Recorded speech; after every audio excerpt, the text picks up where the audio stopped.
Once you finish the editing process, now we'll move on to the final step, which is to apply the background into your video. So we need to do one of the most popular editing things, which is called masking. You need to mask the background with the video in order to create the background or make it look like you own the background. Now, once you've done and happy with the results, you can always click download.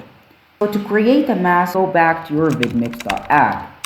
Now, once you've gone to your vidmix.app, you gotta select the video. As you see, the video is here. Now I'm gonna go back to open file, go to downloads and select the Firefly image.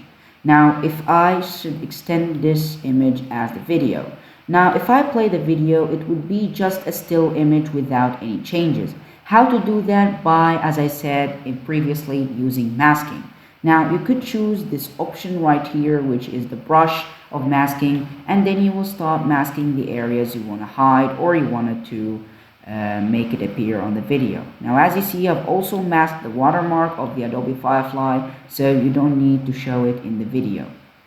Now, once you've done masking and happy with the results, you could click play the video.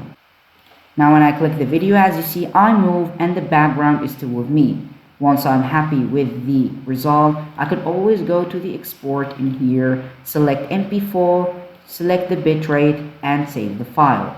And there you have it. That is the most important step you need to know to create the background. Once you've done that, you are all set. You have created your own background without using any green screen and without spending any money. Now, I hope you enjoyed this tutorial. Make sure to like, subscribe, and comment in the video if you want any other tutorials that I can do. And we'll see you in the next video.